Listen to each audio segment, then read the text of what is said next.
What's up, people? It's Nature Girl 30 here, and this is my review for May 28th, Memorial Day in the States.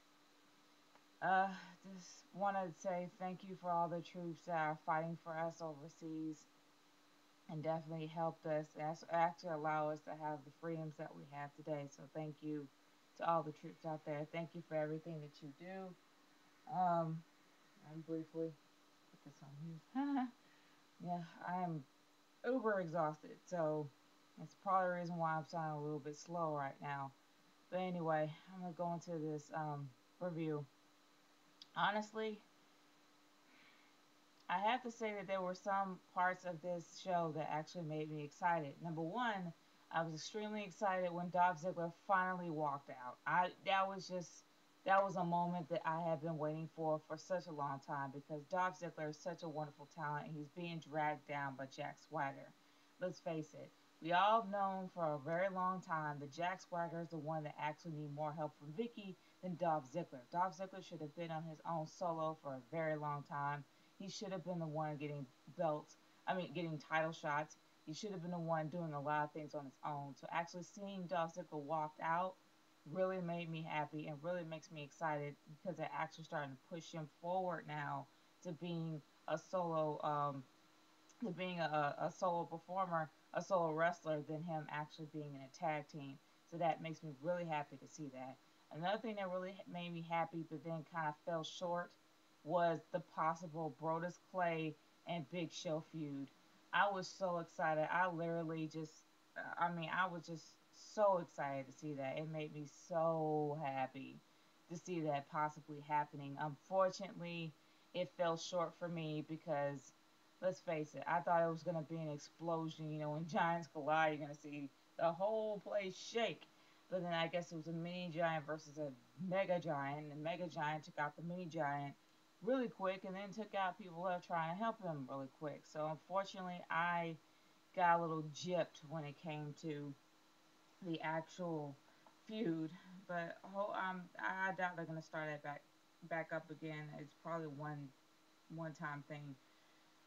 But another thing that really bothered me for tonight was the Big Show and the opener with his promo. Now, they should have left it alone right after what he did at the pay per view, left it alone.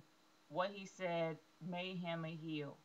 Now, as right now, when he was explaining himself, it seems to me that he was trying to legitimize the reasons of why he turned on Cena and why he did what he did.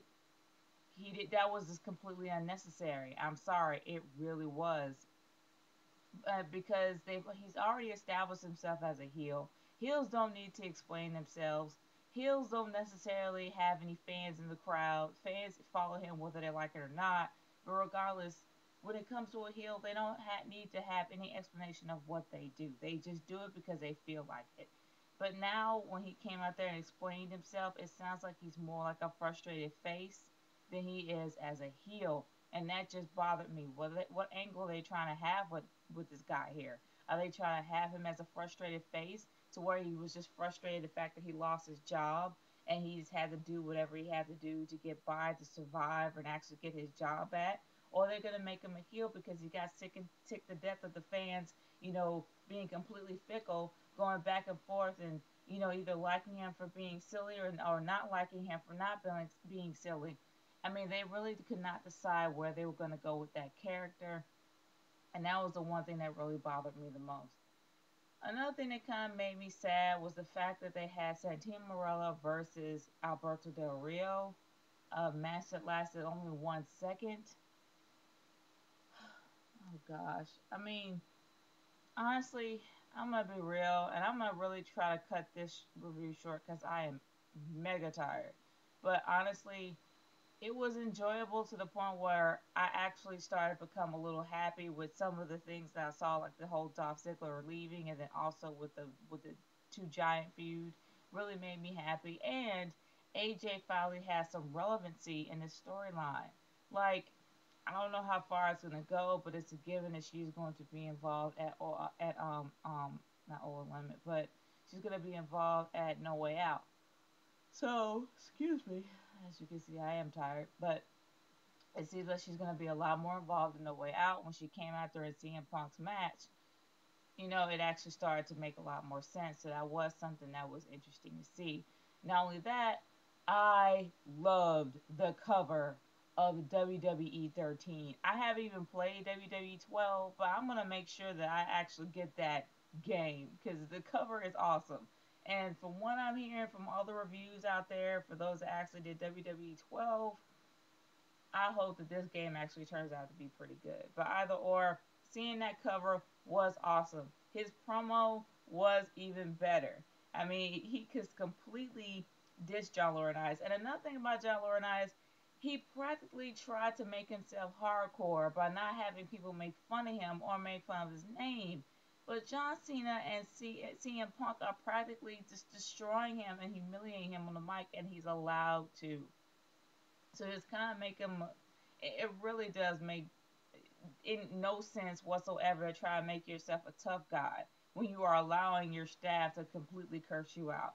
Let's face it. If they're trying to make this guy into the next Vince McMahon, he's not doing a good job because Vince McMahon would do something to him after being humiliated. He would do something to him under the scenes. And the funny thing is, I guess they got rid of the whole phone thing for John Laurinaitis because I mean, just like they did with the whole GM on the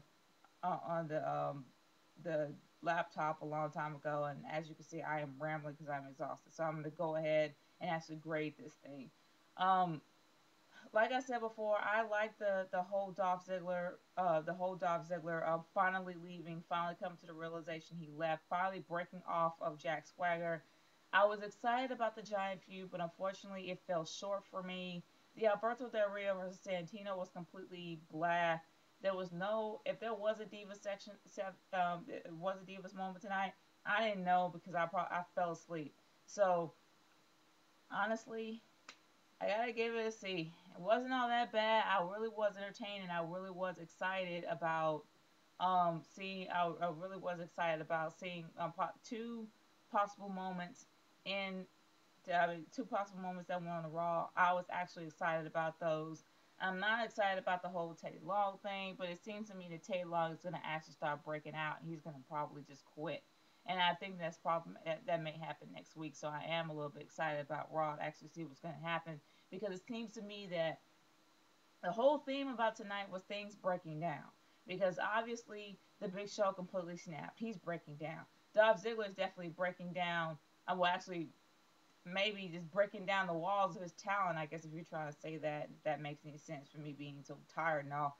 But Dolph Ziggler is definitely like changing things and definitely breaking down stuff. And also with Tay Long, he's breaking down because let's face it, he's tired of being humiliated every night. So it's really interesting and it's actually exciting for me to actually get, well, I'm actually excited to see Raw next week. Let's just put it that way. So my verdict is going to be a C for tonight. That is my verdict, and I'm sticking to it. It's Nature Girl 30 signing off. Peace, later, love, whatever.